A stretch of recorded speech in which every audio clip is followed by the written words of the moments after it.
1857 کی جنگ آزادی کے بعد حکومت برطانیہ نے ایک وفد ہندوستان بھیجا کہ ہندوستان کا طرح سا جائزہ لیں اور رپورٹ تیار کرے، اور انگریزوں کے اس وفد نے ایک رپورٹ تیار کر کے حکومت برطانیہ کو پیش کی، جس کے الفاظ یہ ہیں: ملک کے ہندوستان کی آبادی کی اکثریت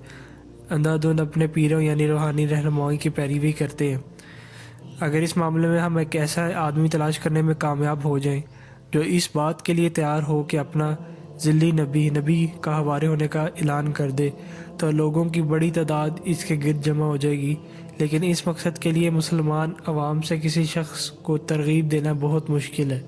اگر یہ مسئلہ حل ہو جائے تو ایسے شخص کی نبوت کو سرکاری سرپرستی میں پروان چڑھایا جا سکتا ہے۔ اس کے بعد ان کی نظر مرزا غلام احمد قادیانی پہ پڑتی ہے،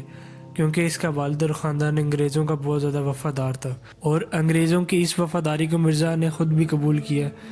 بلکہ اس نے اپنے بنائے ہوئے دین کا حصہ بھی بنا دیا، اور یہ کہتا ہے کہ مجھے حق ہے کہ میں یہ دعویٰ کروں کہ انگریزوں کی خدمت میں منفرد ہوں، یعنی انگریزوں کی تائید میں یکتا ہوں، اور مجھے یہ حق ہے میں کہوں کہ میں اس حکومت کے لیے تعویذ اور ایسا قلعہ ہوں جو اس کو آفات اور مصائب سے محفوظ رکھنے والا ہے۔ اور مزید کہتا ہے کہ اگر حقیقتاً اس حکومت کے پاس میرا کوئی ہمسر اور نصرت اور تائید میں میرا کوئی مثیل نہیں ہے۔ میری اپنی ذاتی رائے ہے مرزا غلام احمد قادیانی کے بارے میں کہ اس نے یہ صرف دعوے طاقت حاصل کرنے کے لیے کیے تھے،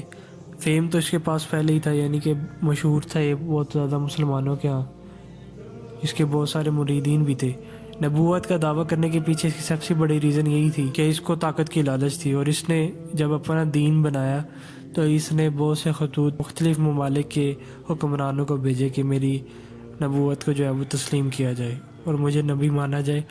اور پاور مجھے سونپ دی جائے۔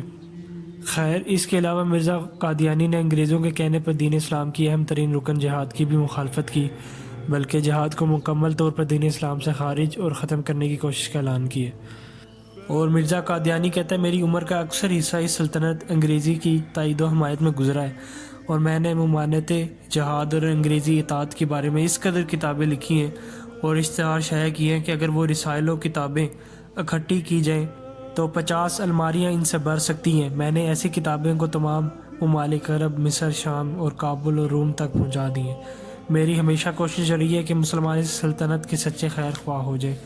اور مہدی یا مسیح کی آمد کی بے اصل روایتیں اور جہاد کی جوش دلانے والے مسائل جو احمقوں کے دلوں کو خراب کرتے ہیں، ان کے دلوں سے معدوم ہو جائیں۔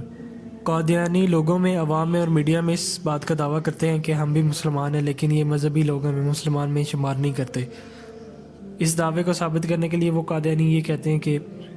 ہم حضور اقدس صلی اللہ علیہ وسلم کو خاتم النبیین مانتے ہیں، اور ہم انہی کا کلمہ پڑھتے ہیں، اور ہم نماز بھی پڑھتے ہیں۔ اب یہ بات عام مسلمان اگر سنے نا، وہ بھی پریشان ہو سکتا ہے۔ اگر یہ سب حضرت محمد صلی اللہ علیہ وسلم پر ایمان رکھتے ہیں، کلمہ بھی وہی پڑھتے ہیں جو ہم پڑھتے ہیں، اور نماز بھی پڑھتے ہیں، 5 وقت کی نماز پڑھتے ہیں، اور سارے معاملات ہم مسلمانوں جیسے ہیں، تو یہ ان کو ہم مسلمان کیوں نہیں سمجھتے؟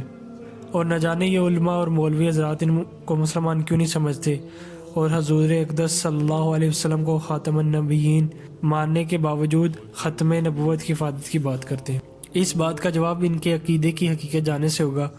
اور وہ یہ ہے کہ قادیانیوں کا اور مرزا غلام احمد قادیانی کا عقیدہ اور دعویٰ یہ ہے کہ آج سے 1400 سال پہلے حضرت محمد تشریف لے کر آئے، جو کہ خاتم الانبیاء ہیں اور قیامت تک وہی آخری نبی ہیں، لیکن اس وقت حضرت محمد سے ٹھیک طرح یا مکمل طرح سے دین کی تبلیغ اور کام نہ ہو سکا تھا، لہذا اللہ سبحانہ و تعالیٰ نے حضرت محمد کو ہی دین اسلام کی تبلیغ کے لیے دوبارہ بھیجا، یعنی مرزا غلام احمد قادیانی کی صورت میں، نعوذ باللہ، اور حضرت محمد کی روح مبارکہ ہے ان کے اندر، نعوذ باللہ۔ اسی وجہ سے وہ اپنے آپ کو مقام مرتبہ میں بہت بلند اور اعلیٰ کہتا تھا، لہٰذا مرزا غلام احمد قادیانی نے نہ صرف نبی ہونے کا دعویٰ کیا بلکہ یہ دعویٰ بھی کیا کہ محمد رسول اللہ صلی اللہ علیہ وسلم ہی ہوں جو دوبارہ دنیا میں دین کی اشاعت کے لیے آیا ہے۔ ان کے عقائد جاننے کے بعد یہ اندازہ ہو جاتا ہے کہ مرزا غلام احمد قادیانی اور ان کے ماننے والے مسلمان ہیں یا نہیں ہیں، لہٰذا قادیانی حضور اقدس صلی اللہ علیہ وسلم کو خاتم الانبیاء ماننے کا دعویٰ بھی کرتے ہیں، اور ساتھ ساتھ مرزا قادیانی کو اللہ کا نبی بھی مانتے ہیں، اور قادیانی کلمے میں محمد رسول اللہ سے مراد مرزا قادیانی کو سمجھتے ہیں۔ اس کے بارے میں اس کا اپنا بیٹا مرزا قادیانی کا بشیر احمد قادیانی لکھتا ہے کہ مسیح موعود خود محمد رسول صلی اللہ علیہ وسلم ہے، یعنی کہ جو اشاعت اسلام کے لیے دوبارہ دنیا میں تشریف لائیں، اس لیے ہم کو کسی دوسرے نئے کلمے کی ضرورت نہیں ہے۔ ہاں اگر محمد رسول اللہ کی جگہ کوئی اور نبی آتا تو پھر نئے کلمے کی ضرورت پیش آتی ہے۔ اور ایک اور جگہ پہ بشیر احمد قادیانی لکھتا ہے کہ اس صورت میں کیا اس بات میں کوئی شک رہ جاتا ہے کہ قادیان میں اللہ نے پھر حضرت محمد کو اتارا تاکہ اپنے وعدے کو پورا کرے، اور یہی وجہ ہے کہ یہ قادیانی بھی حضرت محمد صلی اللہ علیہ وسلم کو خاتم النبیین مانتے ہیں اور کہتے ہیں کہ ہمارا عقیدہ ہے کہ حضور اقدس صلی اللہ علیہ وسلم آخری نبی ہیں، اور ہم بھی وہی کلمہ پڑھتے ہیں جو باقی پڑھتے ہیں، لا الہ الا اللہ محمد رسول اللہ۔ تو یہ بات سن کے عام لوگ جو ہے وہ بہت زیادہ ان کو اطمینان ہو جاتا ہے اور ان کو مسلمان تصور کر لیتے ہیں، ان کی باتوں میں آ جاتے ہیں۔ بالفرض اگر کوئی قادیانی لوگوں کو دھوکہ دینے کے لیے اس بات سے انکار کر دے کہ چونکہ مرزا غلام احمد قادیانی نے نبی ہونے کا دعویٰ کیا تھا اس لیے وہ بدبخت ہے، کذاب اور جہنمی ہے۔ حضور پاک صلی اللہ علیہ وسلم کی حدیث ہے کہ عنقریب میری امت میں 30 کذاب ہوں گے اور ان میں سے ہر ایک کا زعم ہوگا کہ وہ نبی ہے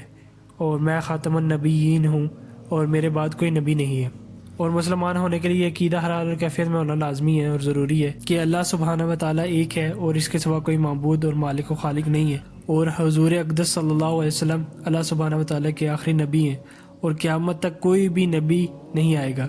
اگر کوئی شخص اس بات کا قائل ہو کہ حضور اقدس صلی اللہ علیہ وسلم کے بعد کوئی نبی آیا ہے یا آ سکتا ہے تو وہ مسلمان نہیں ہے۔ دوسری بات کہ وہ کہتے ہیں کہ ہمیں مسلمان کیوں نہیں سمجھتے، تو یہ قادیانوں کا اپنا عقیدہ ہے کہ جو شخص بھی چاہے وہ مرزا غلام احمد قادیانی کو جانتا ہے یا نہیں، اگر وہ مرزا قادیانی کو نبی نہیں مانتا تو وہ کافر ہے، بلکہ حضور اقدس صلی اللہ علیہ وسلم کے زمانے کے کافروں سے بھی بدتر ہے، اور اس کے پیچھے نماز پڑھنا جائز نہیں ہے، اور اس سے تعلقات رکھنے کو بھی وہ ناپسند کرتے ہیں اور ان کا جنازہ پڑھنا بھی جائز نہیں ہے۔ حتیٰ کہ مرزا قادیانی نے اپنے ایک فرما بردار بیٹے کو نماز جنازہ صرف اس لیے نہیں پڑھایا کیونکہ وہ مرزا قادیانی کی نبوت کے دعوے کو جھوٹ اور غلط کہتا تھا، یعنی قادیانوں کے عقائد کے مطابق پوری دنیا میں صرف قادیانی ہی مسلمان ہیں اور باقی تمام دائرہ اسلام سے خارج ہیں، اور حضور اقدس صلی اللہ علیہ وسلم کے زمانے کے کافروں سے بھی بڑھ کر بڑے کافر ہیں کیونکہ وہ مرزا غلام احمد قادیانی کا انکار کرتے ہیں۔ یہ بات ایک حد تک مزاحیہ بھی ہے اور بہت عجیب بھی ہے کہ ایک طرف تو یہ کہتے ہیں کہ یہ بنیادی عقیدہ میں شامل ہے کہ مرزا قادیانی کو نبی جو نہیں مانتا وہ کافر ہے، یعنی کہ سب لوگ جو اپنے آپ کو دعویٰ کرتے ہیں کہ وہ مسلمان ہیں وہ کافر ہیں بیسیکلی، اور دوسری جانب اس سے الٹ یہ بات کہتے ہیں کہ یہ مسلمان ہمیں مسلمان کیوں نہیں سمجھتے تاکہ عام لوگ دھوکہ کھا جائیں۔ اور مرزا قادیانی نے توہین الہی کی اور توہین قرآن کی، اور یہ کہتا ہے کہ میں نے کشف سے دیکھا کہ خدا میں خود ہی ہوں، اور یقین میں نے کر لیا کہ میں خدا ہی ہوں، اور کہتا ہے کہ میں نے خواب میں دیکھا کہ میں خود خدا ہوں اور میں نے یقین کر لیا کہ میں ہی خدا ہوں، اور کہتا ہے مجھے الہام ہوا ہے کہ خدا قادیان میں نازل ہو گیا ہے اپنے وعدے کے مطابق، نعوذ باللہ۔ اور قرآن کے بارے میں کہتا ہے کہ قرآن شریف خدا کی کتاب ہے اور میرے منہ کی کتاب بھی ہے، اور اس نے رسولوں کی توہین کی جس میں حضرت عیسیٰ اور حضرت مریم کی توہین بھی شامل ہے، اور کہتا ہے کہ ابن مریم کا ذکر چھوڑو، اس سے بہتر غلام احمد قادیانی ہے، نعوذ باللہ۔ اور اس کے علاوہ اس نے یہ دعوے کیے صحابہ کی توہین کی، اور یہ کہتا ہے کہ میرے ایک محب نے اس وقت مولوی فضل جو کہ اہل بیت مسیح موعود کے خاص رکن بھی ہیں، وہ کہتا ہے کہ ابو بکر عمر کیا تھے، وہ تو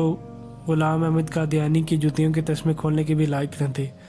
اور کہتا ہے کہ بعض کم تدبر والے صحابی جس کی عقل و فہم اچھی نہیں تھی وہ اپنی غلط فہمی سے عیسیٰ موعود کی پیشگوئی پر نظر ڈال کر یہ خیال کرتے تھے کہ حضرت عیسیٰ ہی آ جائیں گے، جیسا کہ ابتدا میں ابو ہریرہ کو بھی یہ دھوکہ لگا ہوا تھا، اور اکثر باتوں میں ابو ہریرہ بوجہ اپنی سادگی اور عقل و فہم کی کمی کی وجہ سے ایسے دھوکے میں پڑ جایا کرتا تھا۔ حضرت ابو ہریرہ رضی اللہ تعالیٰ عنہ کے بارے میں یہ کہتا ہے کہ جو شخص قرآن پر ایمان لاتا ہے اس کو چاہیے کہ ابو ہریرہ کے قول کو ایک ردی متاع کی طرح پھینک دے، اور پھر اس نے حضرت علی کی بھی توہین کی، اور کہتا ہے کہ پرانی خلافت کا جھگڑا چھوڑو، اب نئی خلافت لو، ایک زندہ علی تم میں موجود ہے، اس کو چھوڑتے ہو اور مردہ علی کی تلاش کرتے ہو۔ اور اس نے امام حسین اور امام حسن مجتبیٰ